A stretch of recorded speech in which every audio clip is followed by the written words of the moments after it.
Welcome friends, welcome to India சமையல். இன்றைக்கி வீடியோவில் புது விதமான ஒரு ஸ்நாக்ஸ் ரெசிபி உங்களுக்கு நான் செஞ்சு காமிக்கிறேன். நம்ம சேனலில் ஃபஸ்ட் டைம் பார்க்குறதா இருந்தால் சப்ஸ்கிரைப் பண்ணிக்கோங்க. இப்போ ஒரு மிக்சிங் பவுலில் 1 கப் அளவுக்கு அரிசி மாவும் 3 டீஸ்பூன் அளவு ரவையும் நான் சேர்த்துருக்கேன். தேவையான அளவு உப்பு சேர்த்துக்கலாம். உப்பை சேர்த்துட்டு நல்லா கலந்து விட்டுக்கோங்க.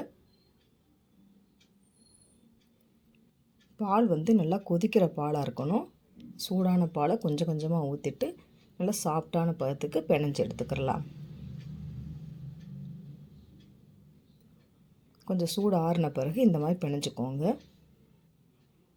சாஃப்டாக பிணைஞ்சாச்சு. இப்போ ஒரு கடாயில் 1 டீஸ்பூன் அளவுக்கு நெய் சேர்த்துக்கலாம். நெய் நல்லா சூடான பிறகு 1 கப் அளவு தேங்காய் துருவல்.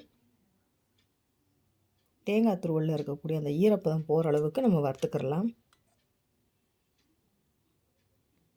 2 டீஸ்பூன் அளவுக்கு எள்ளு சேர்த்துக்கோங்க. இப்போ எள்ளை சேர்த்துட்டு ரெண்டையும் நல்லா கலந்து விட்டுக்கிறலாம்.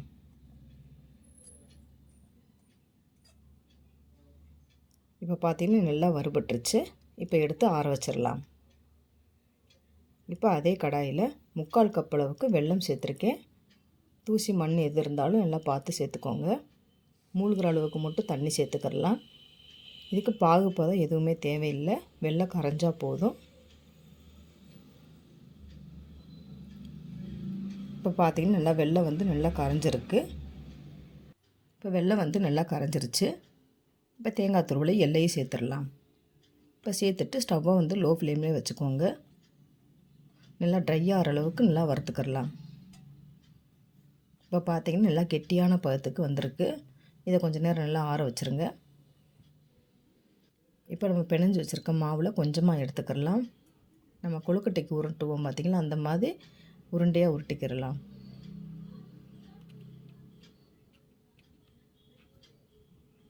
இந்த மாதிரி ரவுண்டு ஷேப்புக்கு உருட்டியாச்சு. இதில் தேங்காய் துருவலையும் எல்லையும் சேர்த்துட்டு நல்லா ரவுண்டாக ஷேப்பாக உருட்டிக்கிறலாம். இந்த மாதிரி எல்லா உருண்டைகளையும் உருட்டி வச்சுக்கோங்க.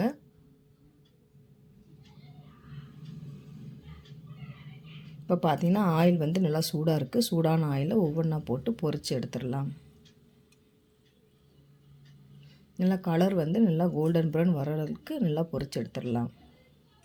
நீங்கள் சூடாக சாப்பிட்றதுக்கு நல்லா டேஸ்டியாக இருக்கும். நல்லா கோல்டன் ப்ரௌன் நீங்கள் வேக வச்சிங்கன்னா முறுமுறுப்பு சூப்பராக இருக்கும். கொஞ்சம் முன்னாடி நீங்கள் எடுத்துட்டிங்கன்னா சாஃப்டாக இருக்கும் சாப்பிட்றதுக்கு. இப்போ இந்த அளவுக்கு நான் வேக வச்சு எடுத்துட்டேன். சூப்பரான ஸ்நாக்ஸ் ரெசிபி ரெடி ஆகிடுச்சு. நீங்களும் இந்த மாதிரி ட்ரை பண்ணி பாருங்கள் ஃப்ரெண்ட்ஸ். ட்ரை பண்ணி பார்த்துட்டு கமெண்ட் பண்ணுங்கள். உங்களுக்கு இந்த வீடியோ பிடிச்சிருந்துச்சுன்னா லைக் பண்ணுங்கள், ஷேர் பண்ணுங்கள், கமெண்ட் பண்ணுங்கள். உங்களை நான் வேறோட சந்திக்கிறேன். பாய்.